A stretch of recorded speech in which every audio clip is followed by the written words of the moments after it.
बिस्मिल्लाहिर्रहमानिर्रहीम। अस्सलामु अलैकुम रहमतुल्लाहि व बरकातुहू। उम्मीद करता हूँ आप सब लोग अल्हम्दुलिल्लाह बखैर वफ़ीयत होंगे। जी, तो आज हम अपनी डिस्कशन को स्टार्ट करते हैं from the test of controls. Test of control के पर्सपेक्टिव से एक ब्रीफ अंडरस्टैंडिंग हम ऑलरेडी बिल्डअप कर चुके हैं अपनी। टेस्ट ऑफ कंट्रोल्स होते क्या हैं, कितनी स्टेजेस में परफॉर्म किया जाता है, उसका इम्पैक्ट क्या आता है सब्सटेंटिव टेस्टिंग के ऊपर, ये काफ़ी हम डिटेल में ऑलरेडी डिस्कशंस को कर चुके हैं। यानी अगर मैं ऑडिट रिस्क की इक्वेशन से स्टार्ट करूं तो हमने कहा था risk committed statement into detection risk, और जब रिस्क कमिटेड स्टेटमेंट की बात करते हैं तो उसमें फिर इनहेरेंट रिस्क और कंट्रोल रिस्क का कॉन्सेप्ट आ जाता है। इसमें आज की जो डिस्कशन है कंट्रोल रिस्क के ऊपर है। ऑलरेडी हम इसको ऑलरेडी डिस्कस कर चुके हैं। हमने डिस्कस किया था कंट्रोल रिस्क इज हाई कब हाई होता है जी?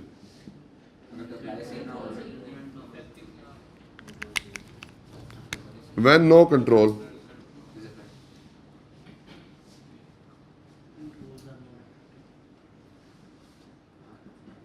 when no control exists, control risk is high। फिर दूसरे नंबर पे क्या है जी? Controls exist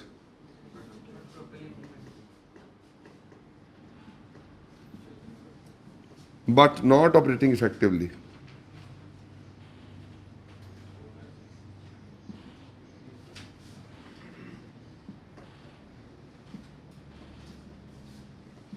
control exist but not operating effectively, तब भी कंट्रोल रिस्क क्या हो जाता है आपका? हाई हो जाता है।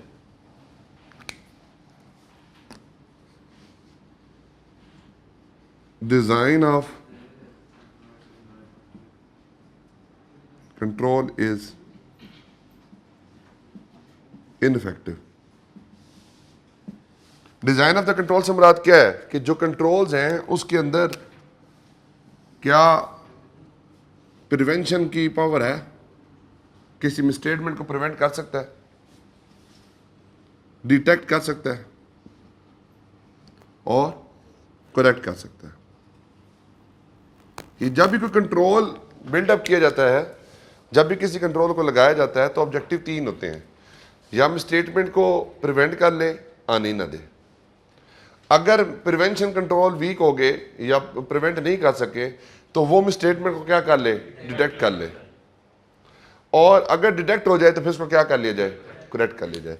तो अगर ये तीन करैक्टरिस्टिक्स किसी कंट्रोल में पाए जाते हैं तो कंट्रोल क्या हो जाता है आपका? इफेक्टिव हो जाता है। अब डिजाइन ऑफ द कंट्रोल अगर इनफेक्टिव है, यानी कंट्रोल के अंदर ये पावर्स मौजूद नहीं है, तो फिर कंट्रोल रिस्क आपका क्या हो जाता है? हाई हो जाता है। तो फिर कंट्रोल रिस्क आपका क्या हो जाता है? हाई हो जाता है।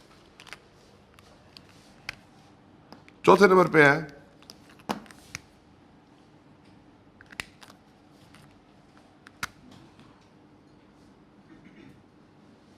controls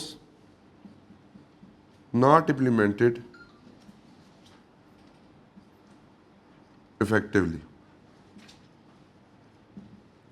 इसका मतलब क्या हुआ?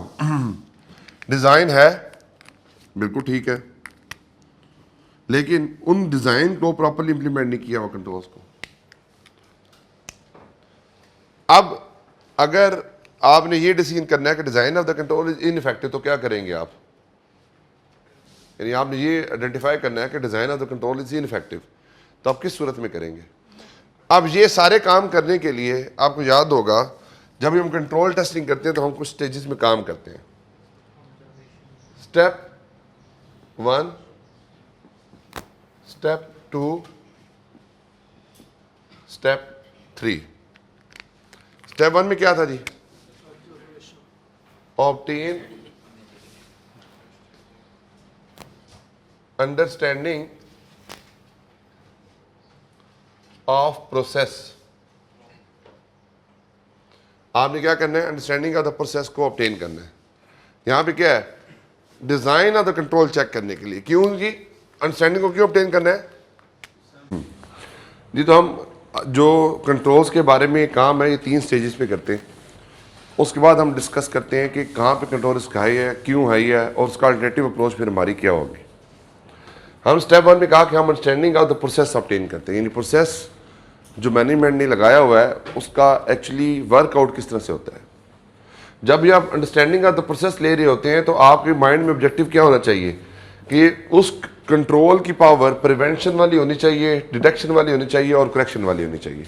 इन डिज़ाइन में 3 चीज़ें टेस्ट होती हैं। डिज़ाइन से मुराद क्या है कि जो प्रोसेस मैनेजमेंट ने लगाया हुआ है क्या वो इटसेल्फ इतना इफेक्टिव है कि वो प्रिवेंशन ऑफ द मिसस्टेटमेंट कर सकता है, करेक्शन ऑफ मिसस्टेटमेंट कर सकता है या डिटेक्शन ऑफ द मिसस्टेटमेंट कर सकता है। तो डिज़ाइन के अंदर ये 3 पावर्स होनी चाहिए। डिज़ाइन के अंदर 3 पावर होनी चाहिए to obtain understanding of the process, to check the design, to evaluate the design.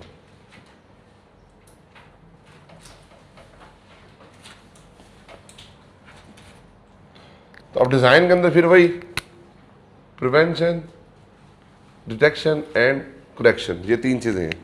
यानी कि फॉर एग्जाम्पल मैनेजमेंट ने, इस कॉलेज की मैनेजमेंट ने अपना सेल का एक प्रोसेस बनाया हुआ है, एक मतलब यानी कि आप सर्विसेज को रेंडर करने का एक प्रोसेस बनाया हुआ है। फॉर एग्जांपल कि एक बच्चा क्लास में एडमिशन लेने आता है तो एडमिशन लेने के लिए क्या क्या प्रोसीजर फॉलो करता है। ठीक है जी, गेट से एंटर होता है, मेन जाता है, अपने काउंटर पे जाता है, वहाँ पे बेसिक अंडरस्टैंडिंग लेता है अपने जहाँ पे भी एडमिशन कराना होता है। उसके बाद फिर वो फ़ीस का प्रोसेस होता है, फ़ीस के प्रोसेस के बाद वो फ़ीस सबमिशन करता है। फ़ीस सबमिशन करने के बाद उसका जो है वो नाम लिस्ट में ऐड हो जाता है। लिस्टें जो अपडेट होती हैं, अपडेट होने के बाद जनाब कुछ गेट के इंचार्जेस को दे दी जाती हैं, एक लिस्ट अकाउंट्स डिपार्टमेंट को दे दी जाती है और एक लिस्ट गेट इंचार्ज को दे दी जाती है जो मेन गेट है। अब मतलब किसी बच्चे ने अगर एंटर होना तो सबसे पहले कि कॉलेज का स्टूडेंट है या नहीं है, उसके लिए क्या है, मेन गेट के ऊपर उसको चेक किया जाएगा। फिर जब क्लास में लेने आया तो क्लास में देखने से पहले देखा जाए क्या उसने फ़ीस ही जमा करा दी है या नहीं कराई, कहीं माजद की जगह पे साजद तो नहीं आके बैठ रहा, साजद की जगह पे माजद तो नहीं आके बैठ रहा।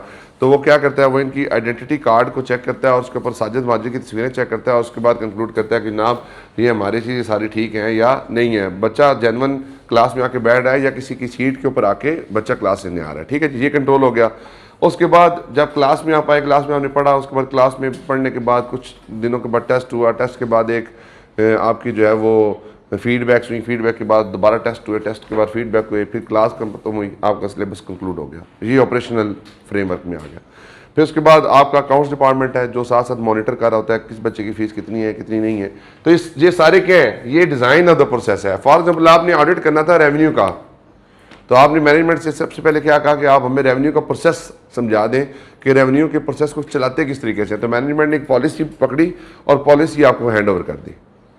अब आप क्या करेंगे, उस पॉलिसी को पढ़ेंगे, आप उसकी अंडरस्टैंडिंग बिल्डअप करेंगे, फिर आप क्लाइंट के पास जाएंगे, क्लाइंट से कहेंगे जनाब ये हमें समझा दें। तो अब आपका ऑब्जेक्टिव क्या है, अंडरस्टैंडिंग ऑफ द कंट्रोल या अंडरस्टैंडिंग ऑफ द प्रोसेस लेने का ऑब्जेक्टिव क्या है, डिजाइन ऑफ द प्रोसेस को देखना। डिजाइन ऑफ द प्रोसेस में क्या चीजें हैं, प्रिवेंशन, डिटेक्शन एंड करेक्शन। ये काम करने के लिए मैं क्या काम करूंगा, इंक्वायरी करूंगा और इंस्पेक्शन करूंगा। इंक्वायरी करूंगा और इंस्पेक्शन करूंगा किसकी, डॉक्यूमेंटेशन की। इंक्वायरी करूंगा मैनेजमेंट की, इंस्पेक्शन करूंगा उस प्रोसेस की जो मैनेजमेंट ने मुझे दिया है। अगर मैं यहीं पे कंक्लूड कर दूं, यहां पे 2 कंक्लूजन होंगे, इफेक्टिव, इनइफेक्टिव। अगर जो डिजाइन ऑफ द प्रोसेस है वो इनइफेक्टिव हो जाए तो यहां पे कंट्रोल टेस्टिंग क्लोज हो जाती है, यहां पे कंट्रोल टेस्टिंग क्लोज हो जाती है। फिर आपको क्या करना पड़ेगा, सब्सटेंटिव प्रोसीजर्स को इनहेंस करना पड़ेगा, सब्सटेंटिव प्रोसीजर्स को इनहांस करना पड़ेगा। और अगर इफेक्टिव है तो फिर क्या करना पड़ेगा, फिर आप स्टेप 2 में चले जाएंगे। फिर आप क्या करेंगे, स्टेप 2 परफॉर्म करेंगे। ये बात समझाइए आपको बेटा। ये अगर समझ नहीं आएंगी चीज़ें तो जेन्युइन बता दूं मैं आपको पेपर में सिनेरियो भी नहीं समझ आएंगे और पेपर में अप्रोच भी नहीं समझ आएगी। हो सकता है पेपर में यही सवाल आ जाए फिर कि कंट्रोल टेस्टिंग का क्या इंपैक्ट आता है सब्सटेंटिव टेस्टिंग के ऊपर। इसका सवाल आ जाए तो फिर किस तरह से मैनेज करेंगे। तो ये आपने अंडरस्टैंडिंग को अच्छे तरीके से बिल्डअप करना। ये मैंने ऑलरेडी बताई हुई चीज़ें, ये दोबारा बता रहा हूँ। ठीक है, स्टेप 2 के अंदर चले जाएंगे। स्टेप 2 के अंदर अब हम क्या कर रहे हैं, स्टेप 2 के अंदर हम कर रहे हैं चेक इंप्लीमेंटेशन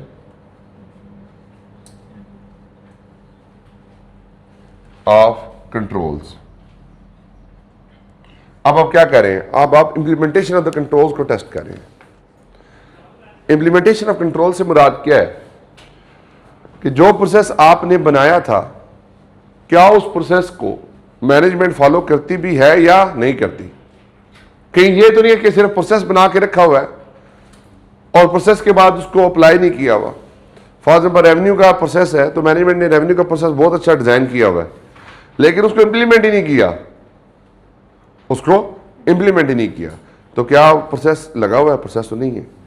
क्या वो प्रोसेस मिसस्टेटमेंट को प्रिवेंट करता है? बिल्कुल भी नहीं करता। जब प्रोसेस करता है लेकिन प्रोसेस इंप्लीमेंटेड ही नहीं है तो किस तरह से प्रिवेंट करेगा स्टेटमेंट को? प्रोसेस है लेकिन इंप्लीमेंटेड नहीं है तो करेक्शन किस तरह से करेगा? प्रोसेस है, इंप्लीमेंटेशन नहीं है तो वो डिडक्शन किस तरह से करेगा? तो इंप्लीमेंटेशन क्या है कि कंट्रोल से किताबों के अंदर तो नहीं लिखा हुआ, क्या रियल टाइम में मैनेजमेंट उसको फॉलो करती भी है या नहीं करती। अब इस काम को करने के लिए हम क्या करेंगे? ऑब्जर्वेशन करेंगे। ऑब्जर्वेशन किसकी करेंगे? उन कंट्रोल्स के ऑब्जर्वेशन करेंगे जो हमने यहां पे डिफाइन किए थे कि मैनेजमेंट ने कंट्रोल जो बताए थे हमें वो लगाए भी हैं या नहीं लगाए। इस काम को करने के लिए हम क्या करते हैं? Walk through.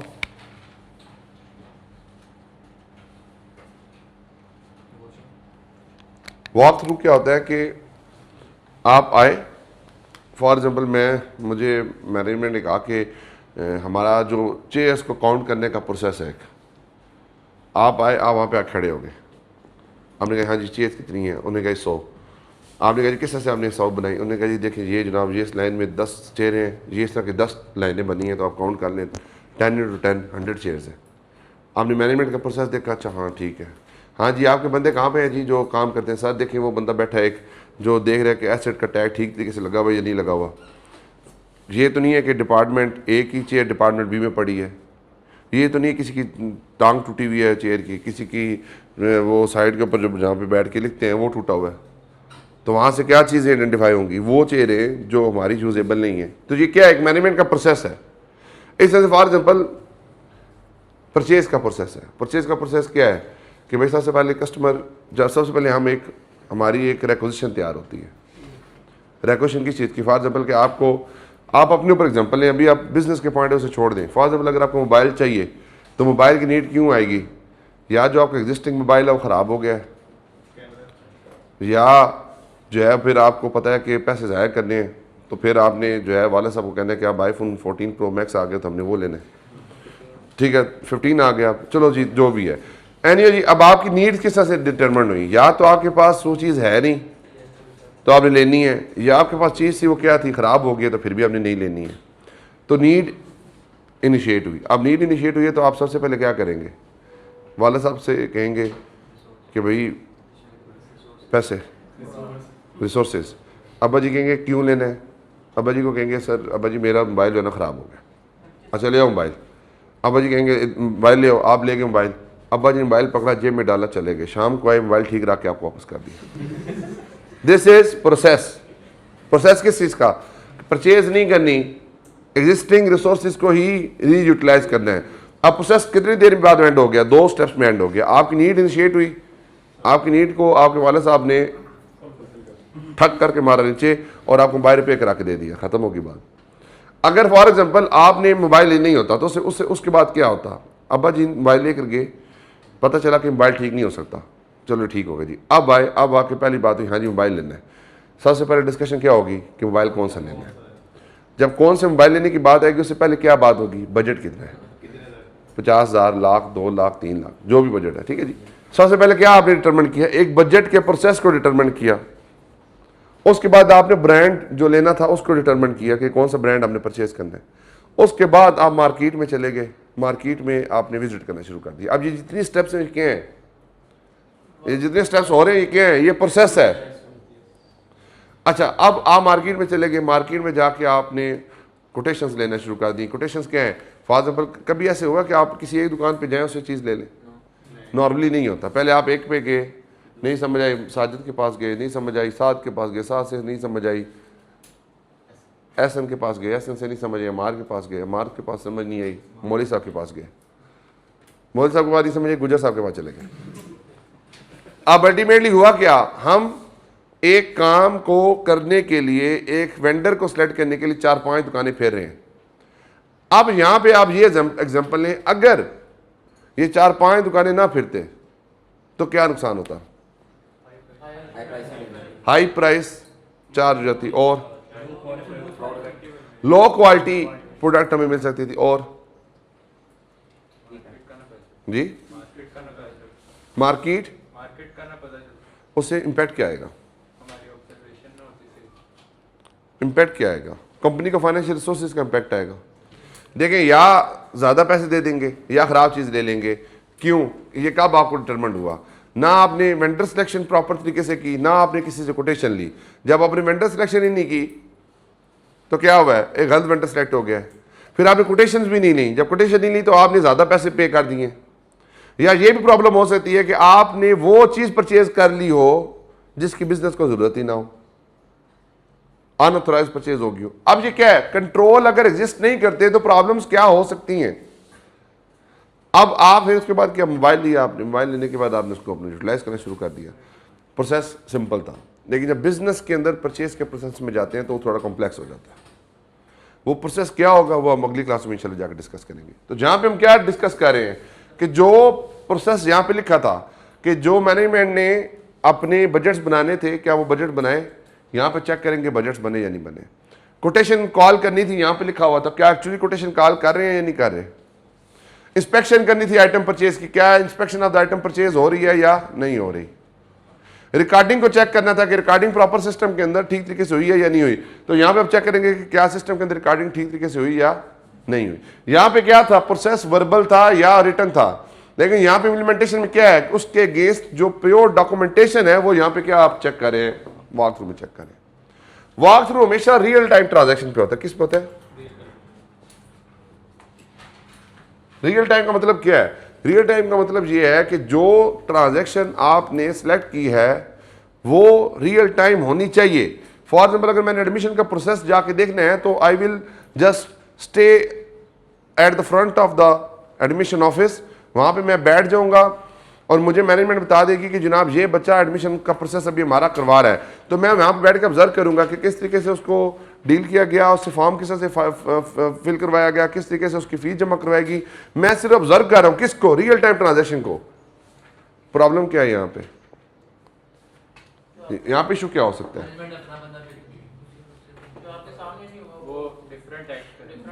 हाँ जी, ये तो सिर्फ उनको पता था कि ऑडिटर ने आना है और ऑडिटर ने आके ये काम करना है, तो उन्होंने ये आपको दिखाने के लिए, आपकी आंखें चौंकने के लिए सारा काम एक दिन के लिए करा दिया। हाउ दिस इज पॉसिबल कि जो पुरानी ट्रांजैक्शन थी उन पे भी ये काम हुआ था या नहीं हुआ था? ये ऑब्जेक्टिव है रियल टाइम ट्रांजैक्शन को टेस्ट करने का। ये भी हो सकता है कि मैनेजमेंट डॉक्यूमेंटेशन बाद में बना के फाइल के अंदर लगा दे, सिर्फ किस पर्पज के लिए? ऑडिटर के पर्पज के लिए। तो इसके लिए हम क्या करते हैं? वॉक थ्रू करते हैं। कब? रियल टाइम ट्रांजैक्शन के ऊपर।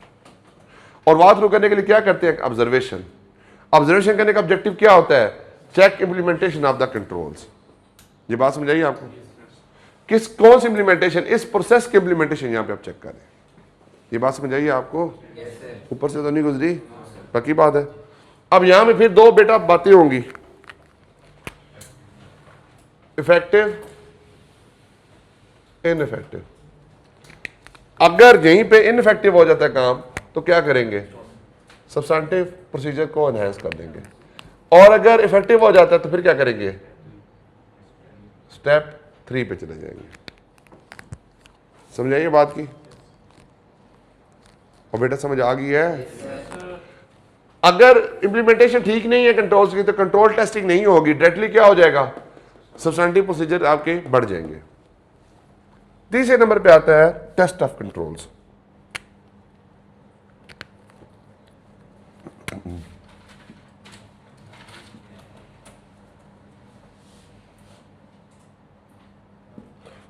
तीसरे नंबर पे क्या आता है जी? Test of controls. अब यहां पे हम क्या कर रहे हैं? जो एक्चुअल ट्रांजैक्शंस हुई थी, जो हो चुकी हैं, जो रियल टाइम नहीं है, जो बुक्स में रिकॉर्ड हो चुकी हैं, उसके बैक एंड के ऊपर क्या ये प्रोसेस फॉलो किया गया था या नहीं किया गया था। ये तो नहीं था कि सिर्फ आपको दिखाने के लिए उन्होंने प्रोसेस की इम्प्लीमेंटेशन करवा ली, लेकिन जब एक्चुअली पूरे साल में उन्होंने कभी भी कंट्रोल्स को फॉलो नहीं किया। तो जब टेस्ट ऑफ कंट्रोल परफॉर्म करते हैं तो यहाँ पर फिर अगेन दो बातें आएंगी आपकी, या इफेक्टिव होगा या इनफेक्टिव होगा। अगर इफेक्टिव है तो फिर क्या करेंगे, रिड्यूस सब्सटेंटिव टेस्ट, और अगर इनफेक्टिव होगा तो इनहांस सब्सटेंटिव प्रोसीजर्स। ये बात समझ आई आपको? अगर पेपर में सवाल आ जाए कि आपने कब सब्सटेंटिव टेस्टिंग को रिड्यूस करना है, तो अब आप उसमें ये 3 स्टेप्स लिखेंगे और हर स्टेप को लिंक करके आप ये बात करेंगे। ये बात समझ आइए आपको जी? ऊपर से तो नहीं गुजरी? पक्की बात है? हाँ जी, किसी बच्चे को चीज़ ना समझ आई हो, उस्मान आगे समझ, मिस आपको समझ आई है? थोड़ी थोड़ी या पक्की? थोड़ी थोड़ी पक्की पक्की, चलो ठीक है जी। पीछे आपको समझ आई है जी? हाँ भी समझ आया? थोड़ा थोड़ा, पूरा समझ आ गया? चलो ठीक है जी। टेस्ट कंट्रोल करने के लिए आप मैनेजमेंट से ट्रांजैक्शन ले लेते हैं, ट्रांजैक्शन के अंदर से फिर आप सिलेक्शन करते हैं, सिलेक्शन के ऊपर आप अपने प्रोसीजर परफॉर्म करते हैं। सब्सटेंटिव टेस्टिंग में नहीं प्रोसीजर परफॉर्म किए थे, सेम उसी तरीके से हम टेस्ट कंट्रोल के प्रोसीजर परफॉर्म करते हैं। फॉर एग्जांपल, हाँ यही तो डिस्कशन हम करनी है। चले मैं बता ही देता हूँ। इसमें 2 चीज़ें हैं, एक है कि सैंपल किसे सेलेक्ट करना है, फिर सैम्पलिंग में दोबारा नहीं बताऊँगा, सैम्पलिंग में यही बता देता हूँ कंट्रोल्स की, फिर दोबारा सैम्पलिंग में कंट्रोल्स नहीं बताऊँगा। इसके कंट्रोल की सैम्पलिंग किस तरह से करते हैं बता दूँ यहीं पे, वैसे समझ जल्दी आ जाएगी अगर यहाँ पे सीख लेंगे तो, क्योंकि अभी आपको बेहतर आइडिया हो गया। वॉक थ्रू हमेशा एक ट्रांजैक्शन पे होता है, यहाँ पे नो ट्रांजैक्शन। जब हम कंट्रोल्स की अंडरस्टैंडिंग लेते हैं यहाँ पे कोई ट्रांजैक्शन नहीं होती, ये प्रोसेस की अंडरस्टैंडिंग है। वॉक थ्रू हमेशा एक ट्रांजैक्शन पे होता है, one live transaction, one live transaction. उसके बाद स्टेप 3 है, यहां पे कंट्रोल्स है, कंट्रोल्स के अंदर फ्रीक्वेंसी को टेस्ट करना पड़ता है। सबसे फ्रीक्वेंसी क्या है, ये हमारे पास सिलेबस में नहीं है, समझाने की नीयत से आपको बता रहा हूं। याद करना हो तो कर लीजिएगा, नहीं करना हो तो ना कीजिएगा। फ्रीक्वेंसी के साथ लिंक हो जाता है। यहां पे स्टेप 1 में कोई ट्रांजैक्शन नहीं होती, प्रोसेस की अंडरस्टैंडिंग ली जाती है। वॉक थ्रू हमेशा एक ट्रांजैक्शन के ऊपर होता है। और स्टेप 3 जब टेस्ट ऑफ कंट्रोल की बात करते हैं, यहाँ फ्रीक्वेंसी आपकी मैच होती है कि फ्रीक्वेंसी में क्या तलक आएगा इसका। फ्रीक्वेंसी से मुराद क्या है, कितनी दफा ट्रांजैक्शन अकर हुई। अगर एनुअल ट्रांजैक्शन है, एनुअल ट्रांजैक्शन से मुराद क्या है, साल में एक ट्रांजैक्शन होती है। नंबर ऑफ पॉपुलेशन और सैंपल साइज। बेटा ये सब समझाने के लिए कह रहा हूं, ये सिलेबस का पार्ट नहीं है, तो आपने इसलिए घबराना नहीं है। अगर एनुअल ट्रांजैक्शन है तो नंबर ऑफ पॉपुलेशन क्या है, 1, सैंपल साइज क्या है, 1। अगर कोई एक ट्रांजैक्शन पूरे साल में होती है तो वहां पे स्टेप 2 पे काम खत्म हो जाता है, वहां पे स्टेप 2 पे काम खत्म हो जाता है, वहां पे स्टेप 2 पे काम खत्म हो जाता है। फिर जो कंट्रोल सिस्टमैटिक हो, कंट्रोल्स कौन से हो, सिस्टमैटिक। सिस्टमैटिक से मुराद क्या है, system generated controls for example है, यानी कि कंट्रोल्स क्या हैं, ऑटोमेटेड कंट्रोल्स हैं, सिस्टम ने लगाए हुए हैं। सिस्टम के जो कंट्रोल्स होते हैं वहां पे भी स्टेप 2 के अंदर जो है आपके स्टेप 3 स्टेप कंप्लीट हो जाते हैं। फॉर एग्जांपल सैलरी के ऊपर 5% टैक्स डायरेक्ट हो जाता है, ठीक है। अब वो हर ट्रांजैक्शन के ऊपर 5% ऑटोमेटिक डायरेक्ट हो जाता है। सिस्टम के अंदर इनबिल्ट कंट्रोल है। तो अब अभी हम आईटी कंट्रोल्स की भी डिस्कशन करेंगे। तो उस केस में क्या होगा, उसमें स्टेप 1 और स्टेप 2 परफॉर्म होंगे, टेस्ट कंट्रोल की जरूरत नहीं होगी। अगर एनुअल ट्रांजैक्शन है वहां पे भी नंबर ऑफ ट्रांजैक्शन 1 है, सैंपल साइज भी 1 है। दूसरे नंबर पे क्या आता है, सेमी एनुअल।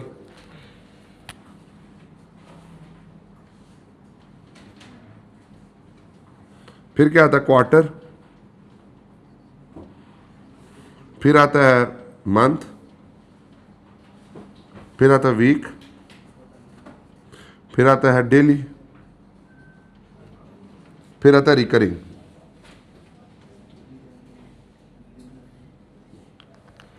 आगे बेटा यहां पे 2 है, सैंपल साइज में ना 2 बातें फिर फर्दर होंगी। कंट्रोल रिस्क हाई है या कंट्रोल रिस्क लो है, छोड़ो यार, लंबी डिस्कशन हो जाएगी, नहीं चलेगी, बस सिंपल देखो जी। अगर सेमी एनुअल ट्रांजैक्शन है तो साल में कितनी ट्रांजैक्शन होती हैं जी? 2 में से 2 भी कर सकते हैं और 1 भी कर सकते हैं। 2 में से 2 कर लें फिर भी ठीक है, 2 में से 1 कर लें फिर भी ठीक है। क्वार्टर में कितने होते हैं? 4 में से 1 या 2 ट्रांजैक्शन आप कर सकते हैं। मंथ में कितने होते हैं? 12। यहां पे 2 से 3 ट्रांजैक्शन होती हैं। वीक कितने होते हैं? 52। यहां पे 10 से 15 होती हैं। डेली में कितनी होती हैं? 365। यहां पे आपका सैंपल साइज होता है 15 से 20 का। रिकरिंग में होती हैं कोई पता नहीं है, इन्फिनिटी के चक्कर में 25 मिनिमम है और 40 मैक्सिमम है। ये आपका सैंपल साइज होता है विद रिस्पेक्ट टू आपके जो फ्रिक्वेंसी ऑफ ट्रांजैक्शन। एनुअल है, for example income tax return साल में एक ही फाइल होती है। जो विदहोल्डिंग स्टेटमेंट्स होती थी क्वार्टरली पहले फाइल होती थी। Sale tax return monthly file होती हैं। वीकली आपकी कोई रिपोर्टिंग है, कोई स्पेशल काम है जिससे वीकली होता है। डेली या फॉर एग्जांपल सेल की ट्रांजेक्शन डेली होती है हमारी।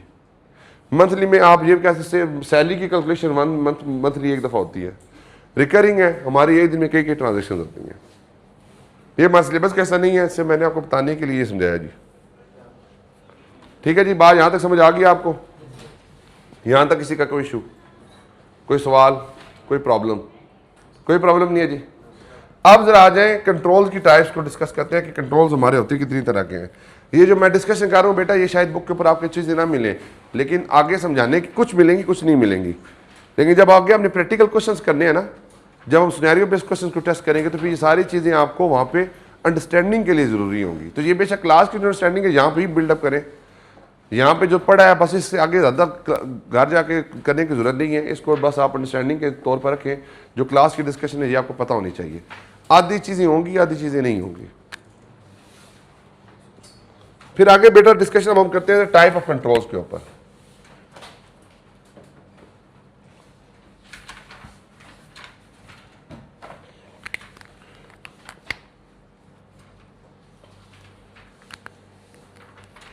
एक होते हैं आपके मैनुअल कंट्रोल्स, एक होते हैं आपके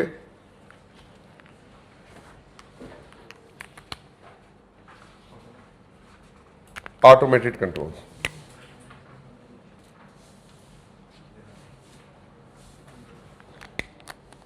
बेटा 2 तरह के कंट्रोल्स होते हैं, मैनुअल या ऑटोमेटेड। तीसरी भी एक टाइप है, वो सेमी ऑटोमेटेड होते हैं। कहीं कुछ पोर्शन आपका मैनुअल होता है, कुछ पोर्शन आपका ऑटोमेटेड होता है। लेकिन आप अपनी अंडरस्टैंडिंग के लिए 2 ही ज़हन में रखें, या कंट्रोल्स क्या होंगे? मैनुअल परफॉर्मेंस कर रहे होंगे, या कंट्रोल क्या होंगे? ऑटोमेटेड परफॉर्मेंस कर रहे होंगे। अगर किसी क्लाइंट के ऊपर ओरेकल सॉफ्टवेयर लगा हुआ है, सैप सॉफ्टवेयर लगा हुआ है, क्विक बुक लगा हुआ है, कोई भी अकाउंटिंग सॉफ्टवेयर अगर लगा हुआ है, तो उस सॉफ्टवेयर में से जो आपके फाइनेंशियल्स जनरेट होते हैं वो क्या होंगे? ऑटोमेटेड होंगे या मैनुअल होंगे? ऑटोमेटिक होंगे। और अगर आप जेवीज को एक रजिस्टर पे पास करते हैं, उस रजिस्टर से आप मैनुअल ट्रायल बनाते हैं, उस ट्रायल से आप मैनुअल फाइनेंशियल स्टेटमेंट बनाते हैं, तो क्या है? मैनुअल कंट्रोल है। अब अगर मुझे एक चीज़ बताएं, दराज से किसी ने कभी आज तक परचेज किया आइटम, या ऑनलाइन शॉपिंग की है कभी किसी ने?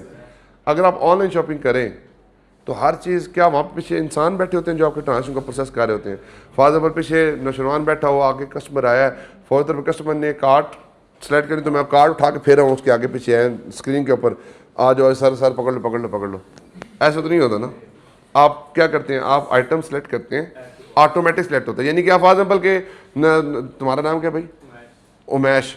उमेश ने फॉर एग्जाम्पल एक प्रोडक्ट पकड़ी, मैं 2 प्रोडक्ट उठा के उसकी बकेट में वो डाल दी। ये पॉसिबल है? नहीं है। अब हो क्या रहा है? अब आप एक कस्टमर आता है ऑनलाइन, आपकी जो वेब डिज़ाइन है वो इतना बेहतरीन होना चाहिए कि कस्टमर के लिए अट्रैक्टिव होना चाहिए।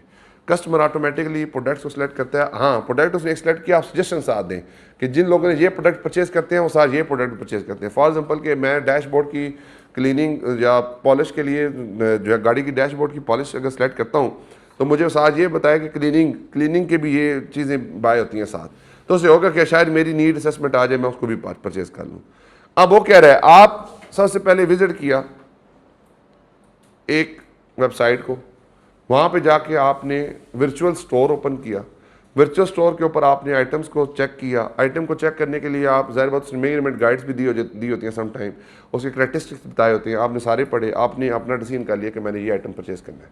आपने ऐड टू कार्ट किया, कार्ट के बाद आपने चेकआउट किया, चेकआउट किया तो आपने फिर अपनी या ऑनलाइन पेमेंट करनी होगी या आपने पेमेंट COD करना होगा, कैश ऑन डिलीवरी। आपने अपनी पेमेंट ऑप्शन सेलेक्ट की, ऑप्शन सेलेक्ट करने के बाद आपने ऑर्डर प्लेस कर दिया। अब आपके एंड पे क्या हो गया, ऑर्डर प्लेस हो गया। उसके बाद आप ऑर्डर को क्या करें, ट्रैक करें। लेकिन जो ऑनलाइन वेबसाइट है उनका सारा सिस्टम ऑटोमेटिक सारा काम कर रहा है इसके ऊपर। वो ऑटोमेटिक उसने पहले ऑर्डर रिसीव किया, ऑर्डर रिसीव करने के बाद ऑर्डर को सॉर्ट किया, सॉर्ट करने के बाद उसने सप्लाई चेन डिपार्टमेंट को भेज दिया। सप्लाई चेन डिपार्टमेंट ने स्क्रीन के ऊपर आ गया, सप्लाई चेन डिपार्टमेंट ने वो चीज़ें जमा की, जमा करके उसने पैकिंग की, पैकिंग करके उसने शिपमेंट डिपार्टमेंट को दे दिया। शिपमेंट डिपार्टमेंट ने वो चीज़ें शिप की और साथ ही कोरियर एजेंसी को इंगेज किया, वो चीज़ें कोरियर एजेंसी के पास चली गई। अब वहाँ से ये पूरा प्रोसेस चला, आपके पास गुड डिलीवर होगी। अब इस पूरे प्रोसेस में गुड्स की मूवमेंट के अलावा बाकी सारा कंट्रोल क्या है, ऑटोमेटेड है। पेमेंट रिसीव से लेकर पेमेंट प्रोसेसिंग तक एक एक चीज़। बेटा क्यों हंस रहे हो, फिर तुम दोनों इकट्ठे बैठ गए हो ना, पहले से टाइम देखा है अब्दुल्ला ने, उसके बाद फिर जो है ये इसने तुम्हें देखा है और यस है इसके मोबाइल के ऊपर। ऐसे ना करो ना, ये मैं तुम्हें क्या बताया था कि मुझे ना क्लास में एक बच्चे के चेहरे पे लिखा हुआ क्या है वो भी पता चल रहा होता है। उठो आगे चलो के बैठो इधर आओ। अब उस काम में सारा काम क्या हुआ है, ऑटोमेटिक हुआ है। अब जरा सोचें, फॉर एग्जांपल आपका क्रेडिट कार्ड आपने लगाया, अगर उस एंटिटी के कंट्रोल्स अच्छे ना होते तो क्या होता, आपके कार्ड की इंफॉर्मेशन चोरी हो जाती। अक्सर का आप सुनते हैं ना, कार्ड इंफॉर्मेशन चोरी हो गई है जनाब, क्रेडिट कार्ड का डाटा लीक हो गया है। ये क्रेडिट कार्ड के डाटा की बात हो रही है। अच्छा अब क्या हुआ, अब कंट्रोल क्या थे, वीक थे, आपका डाटा चोरी हो गया। इसी तरह से जब इंफॉर्मेशन प्रोसेस होती है तो इंफॉर्मेशन के ऊपर भी कुछ ऑटोमेटेड कंट्रोल्स होते हैं।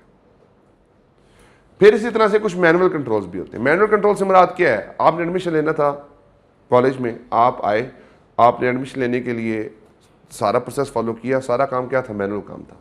ऐसा थोड़ी था कि आपने वहाँ पे ऑनलाइन फॉर्म फाइल किया, उस फॉर्म की बेसिस के ऊपर आपने ऑनलाइन ई-पेमेंटें की। शायद ये भी सिस्टम मौजूद हो जो गूगल फॉर्म के साथ लिंक्ड है, लेकिन उसके अंदर भी वो सेमी ऑटोमेटेड है, वो सेमी ऑटोमेटेड, फुली ऑटोमेटेड नहीं है। फुली ऑटोमेटेड क्या हो सकता है कि आपने एक आपने एप्लीकेशन बना दी, एप्लीकेशन के अंदर आपने सारा प्रोसेस दे दिया, उसमें सारा काम ऑनलाइन हो रहा है, कोई ह्यूमन इंटरवेंशन नहीं है, तो क्या हो जाएगा, सारा ऑटोमेटेड हो जाएगा। मैनुअल काम में जो मैनुअल कंट्रोल्स होते हैं वो मैनुअली टेस्ट होते हैं। ऑटोमेटेड काम में सिस्टम के कंट्रोल टेस्ट होते हैं। किसके कंट्रोल टेस्ट होते हैं, सिस्टम के। क्यों टेस्ट करने चाहिए हमें सिस्टम के कंट्रोल्स? देखिए अल्टीमेटली आपने ओपिनियन किस पे देनी है, फाइनेंशियल स्टेटमेंट पे। फाइनेंशियल स्टेटमेंट के बैक पे क्या है, ट्रायल बैलेंस। ट्रायल बैलेंस के बैक पे क्या है, GL। GL के बैक पे क्या है, JV। JV के बैक पे क्या है, ट्रांजैक्शन। अब ये जो ट्रांजैक्शन इटसेल्फ है ये क्या है, ऑटोमेटेड है। ये सारा प्रोसेस ये भी क्या है, ऑटो है। अब अल्टीमेट ये ट्रांजैक्शन कहां पे रिफ्लेक्ट हो रही है, फाइनेंशियल स्टेटमेंट के अंदर रिफ्लेक्ट हो रही है। प्रॉब्लम क्या हो सकती है, आज 19 है, आज 19 तारीख है जी, 19 को नहीं था, अच्छा बस 2 मिनट से दे दे। ये ट्रांजैक्शन कहां पे हमने रिकॉर्ड की है, सिस्टम के अंदर। ये फाइनेंशियल स्टेटमेंट कहां से निकले हैं, सिस्टम से। अल्टीमेट क्या इशू है यहां पे कि ये जो फाइनेंशियल स्टेटमेंट में इंफॉर्मेशन आ रही है ये ठीक है या नहीं है। अब इसको मैं मैन्युअली तो वेरीफाई नहीं कर सकता, तो मुझे सबसे पहले क्या करना पड़ेगा, ऑटोमेटेड कंट्रोल्स को टेस्ट करना पड़ेगा। ये ऑटोमेटेड कंट्रोल्स होते क्या हैं, किस तरीके से टेस्ट किए जाते हैं, इसकी डिस्कशन इंशाल्लाह फिर हम करेंगे कल। किसी का कोई सवाल जी अभी तक? नो क्वेश्चन जी, नो क्वेश्चन जी। ले जी आज की डिस्कशन को यहीं पे करते हैं कंक्लूड। मिलते हैं इंशाल्लाह फिर कल क्लास में, तब तक के लिए अल्लाह हाफ़िज़।